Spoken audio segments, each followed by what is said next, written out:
Today, we are going to discuss sociology and common sense.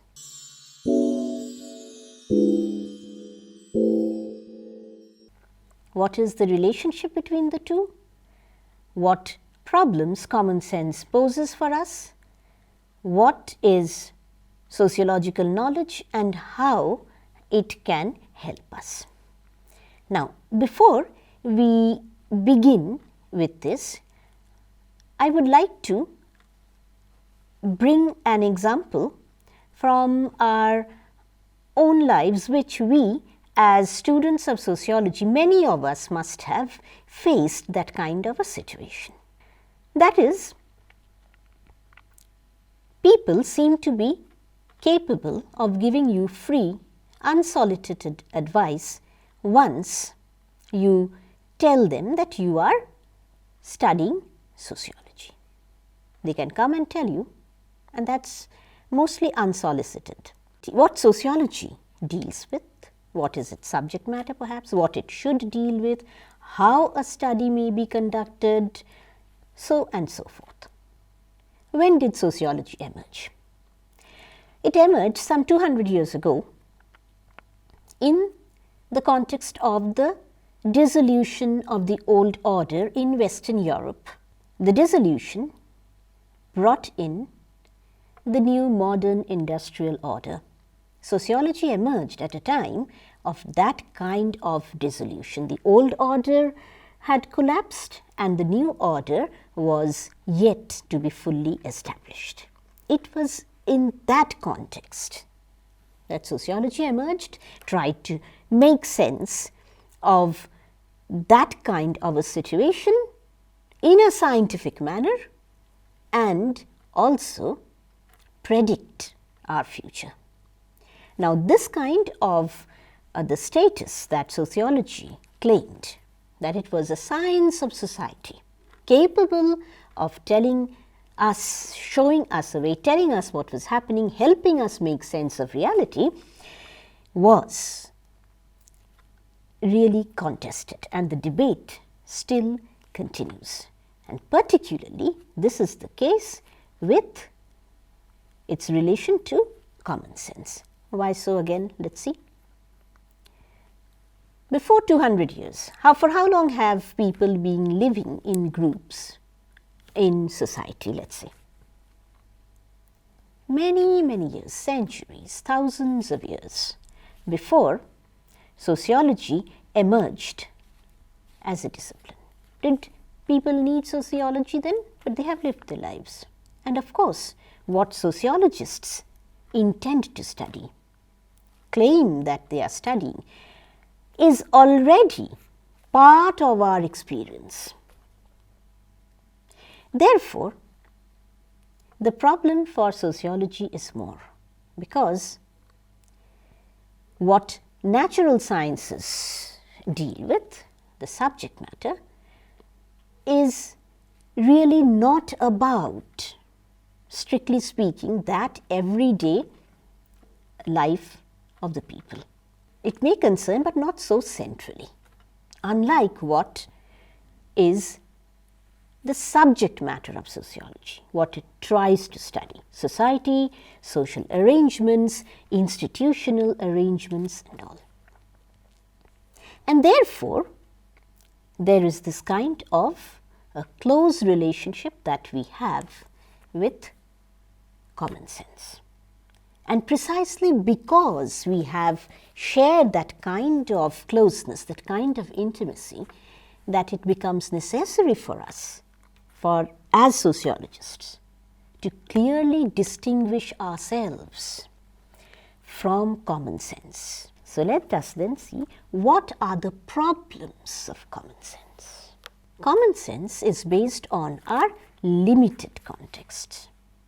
We draw our experiences from our limited life world that Bauman says, and even C. Wright Mills says that. So, the people we come in contact with in our immediate context, the things we intend to do, we do in our daily lives, in our daily routine, From that, we are trying to comprehend our reality. And we do not therefore look at something beyond our immediate context, beyond what would be that localized milieu that Mills talks about, into the role of larger structures, into our larger social histories. We don't do that. However, what we are doing, our own lives, we as individuals, and the history of society and its larger structures are all intertwined, and none can be understood in isolation from the other. But, and here lies the problem with common sense, that it does not allow us to compare our own private experiences with those of others who are not part of our immediate context. Therefore, it leads to what Bauman calls the privatization of social issues. Okay?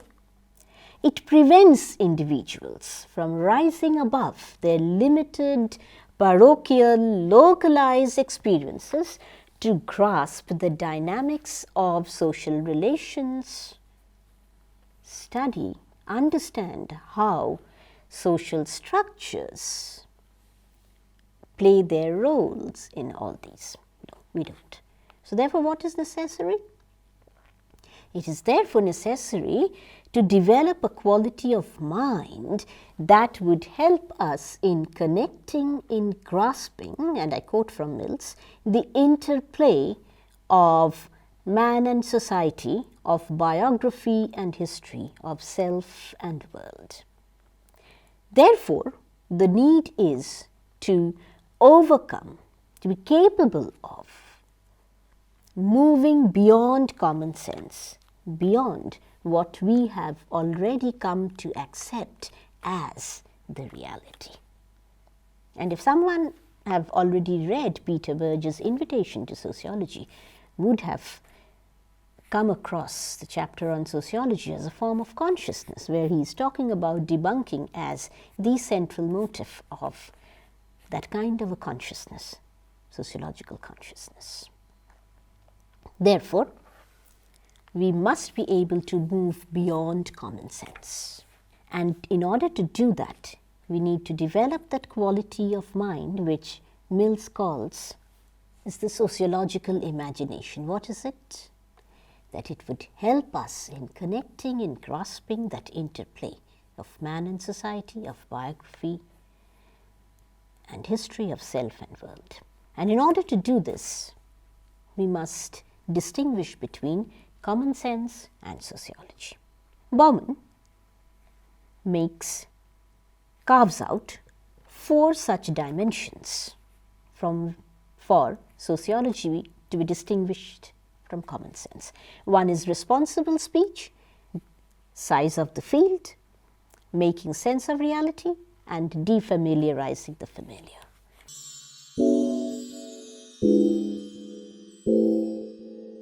What is responsible speech? That if sociology intends to provide us with a comprehensive understanding of our experiences of social reality,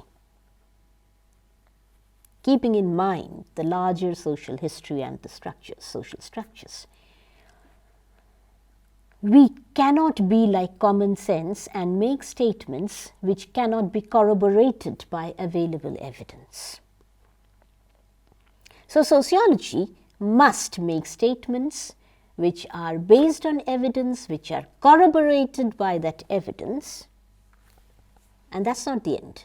We must be able to ensure that we can show that entire workshop. What is that?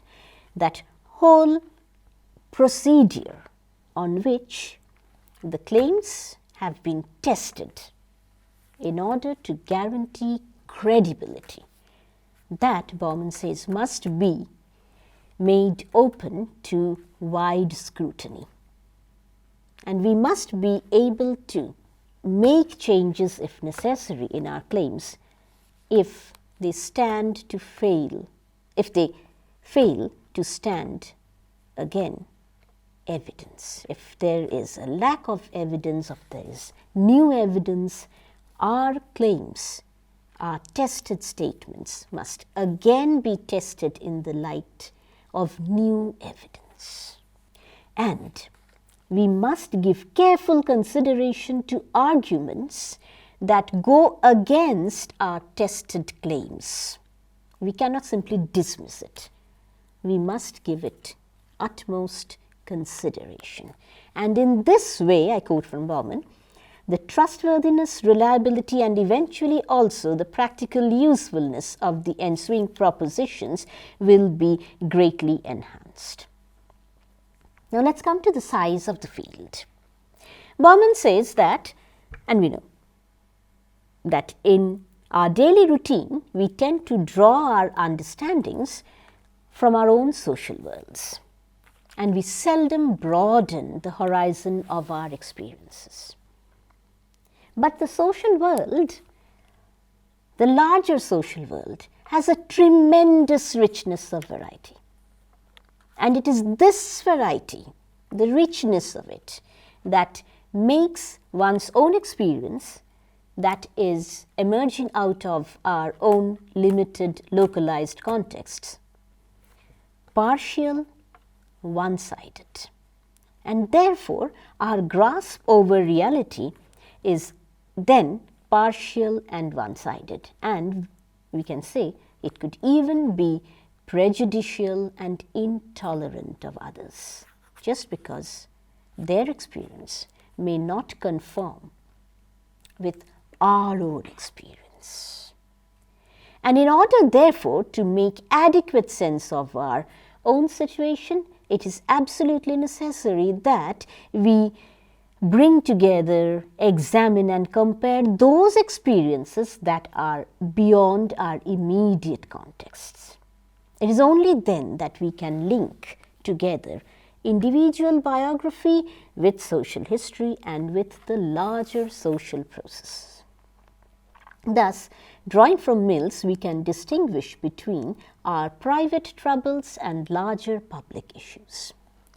Troubles arise out of localized milieus, and they may perhaps have a solution within those localized milieus. But issues emerge from wider social structures, and issues involve crisis in social and institutional arrangements, some kind of a crisis. So Mills gives an example. Let's say there is employment. If one or two people are unemployed, if one individual or two or three individuals are unemployed, that may be sorted perhaps in the localized milieu, or it could be attributed to individual or personal traits. But if in a country of some, say, 50 million, you have some 3, 4, 5 or 10 or 15 million people unemployed, then it is definitely not something merely related to personal characteristics, to individual traits, to the lack perhaps that they suffer from, lack of motivation, laziness, lack of that term we are so used to, merit, but highly contested, and we need to dissect that. Anyway, it's not simply a case of that, because it involves crisis in social and institutional arrangements, in the economic, social, and political order, that opportunities have collapsed, and therefore we must try to understand, know why this has happened. So, how would sociology then help us understand it? Only by moving beyond our immediate contexts, comparing the experiences, trying to understand them. All right? Now, we come to the third point, making sense of reality. How do sociology and common sense comprehend reality? We would again see that it's based on limited contexts of individuals in question. So therefore, from our immediate context, and that is the problem that common sense poses again, from our immediate context we make explanations that seem to be speaking on behalf of the general state of affairs. But that is not so, because it is always a partial, as we have said, one-sided, and could even be prejudicial point of view. But common sense simply makes the claim that collapses that and says that, okay, it's unproblematically that limited experience, that limited understanding, because it emerges from limited contexts, can unproblematically speak for the general state, the general condition. Sociology not only stands against it, but sociology tries to understand events in the wider structures and historical contexts. So sociology locates individuals in the larger networks of relations, structures and dependencies, and try to make sense of our reality. And here we come to the last point, and that is a very important point. We have already been dealing with this slowly in all the other 3 points that we have discussed. It is defamiliarizing the familiar. Common sense is powerful. Why? Because it is common sense. Of course, it's common sense. You don't know this. It's common sense. You don't have it. It has the power of being self-evident. Common sense is therefore above introspection and interrogation. The familiar demands no explanation because it is familiar. It is there in front of you. It is common sense. And the familiar, deeply problematic, you see, also leads to the belief that little change is possible through human action, and thereby, if we read Bauman, we'll see, fatalism can also play a role here. So, it creates trouble for the familiar. It constantly questions the taken for granted. It undermines the certitudes of life that comes with the self-explanatory and self-evident nature of common sense. Some of my students I had asked, and I also face this problem, is that we immediately started, after we have taken sociology seriously, and this questioning the familiar, the taken for granted and all, had problems with friends, with family, with neighbors, with a lot of people. That is, it creates trouble because it tries to defamiliarize the familiar. And Bauman writes it brilliantly when he says that, what is considered as self-evident, so familiar, sociology turns it into a puzzle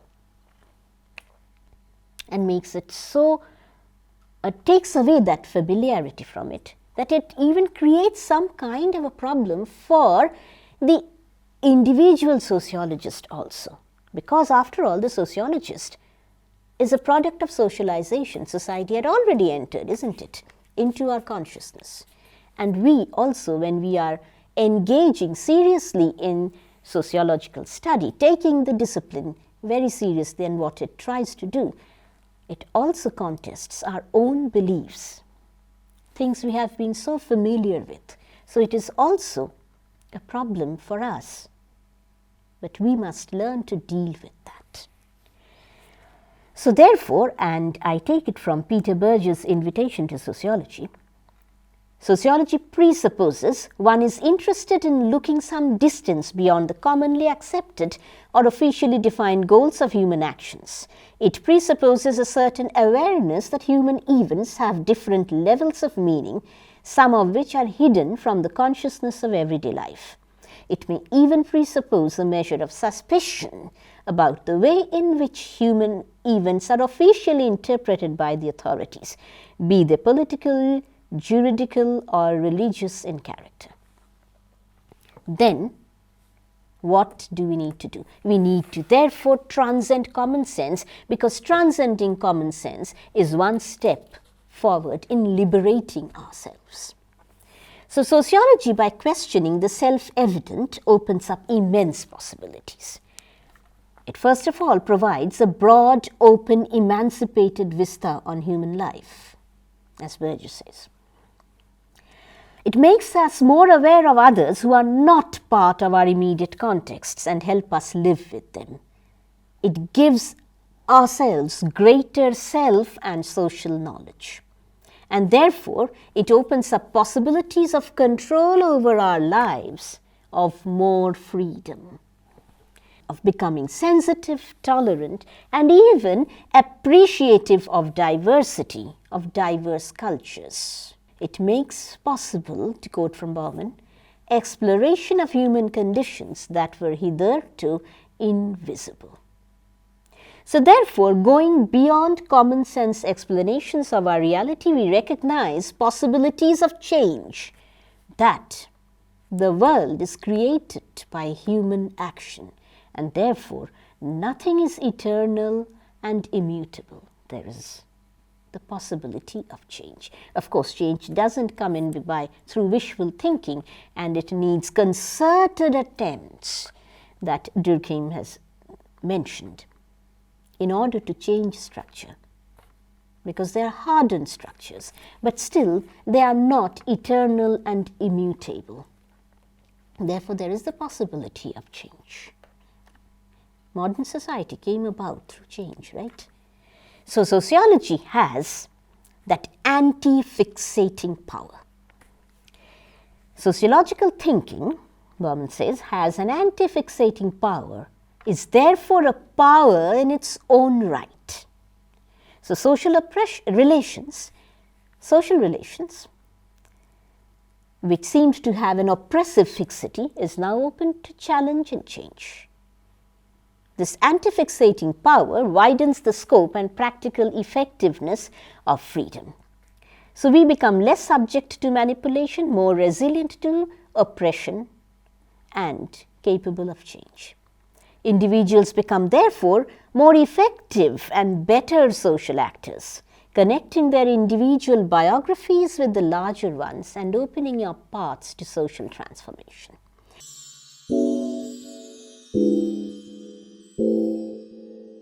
Now we will be concluding very soon. We want to conclude by looking at the history of the discipline, how it emerged. Sociology emerged by contesting common sense. Sociology emerged by contesting the existing explanations. Sociology emerged also in the times of contestation of hierarchies. So therefore, in the context of that widespread and rapid dissolution brought in by Enlightenment philosophy,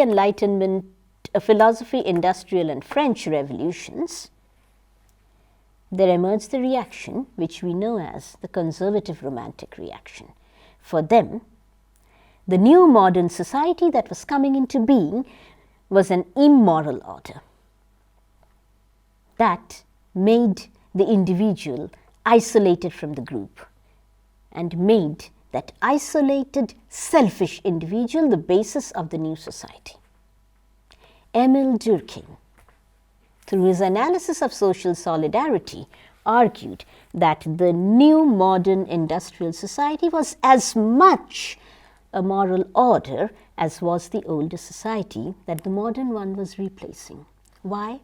Because indeed, in place of being uprooted and isolated immoral figure, the individual was a product of the new collective order and therefore a moral figure. The basis of that new order was not isolation, selfishness, and disorganization. No. The basis of that new order was a new form of solidarity. It was organic solidarity, which was brought about by the progression in the social division of labor, where likeness was replaced by difference as the new basis of solidarity. And it is this difference that led to greater interdependence. Because people are different, they need others more and more. different others more and more. And Durkheim argued, a very important argument, that it was this fact of difference that made possible the survival of all, and thereby he was going against Spencer's position of the survival of the fittest, that social evolution, like the natural one, was based on natural selection and the survival of the fittest, whereby unfit elements were naturally eliminated. We know that Spencer was against the introduction of the poor laws in England, saying that if we give them the chance to live and meddle with the natural social laws of selection and survival of the fittest, we would be allowing the unfit to continue and thereby bring about further problems and degeneration in society. Durkheim said, no, we don't need that, precisely because it is based, solidarity is based on difference, and therefore it promotes interdependence. Although Durkheim, of course, was against what he called the abnormal and pathological forms of division of labor, which we are not going into now. Questioning the common sense of that time, which saw suicide as an individual phenomenon and best handled by psychology, Durkheim marshaled data to convincingly argue that suicide was a social fact and outside the domain of psychology. It should be studied by sociology. While the act of suicide is an individual one, what makes it a social fact is its rate. Let us just conclude with another sociologist, Max Weber, who made a very important point, one of the fundamental points of his sociology, that of unintended consequences of human action. He demonstrated it in his Protestant Ethic and Spirit of Capitalism. He demonstrated there was an elective affinity between the Protestant ethic and modern capitalist ethos. Of course, Protestantism did not want to create or legitimize capitalism, but it was the unintended consequence of its preachers. How? Certain aspects of the ethic, such as being selflessly but systematically and intensively concerned with the affairs of this material mundane world that would allow to increase God's wealth on earth, had that elective affinity with the spirit of modern, profit-based, rational capitalism. I hope you have enjoyed the lecture. Thank you.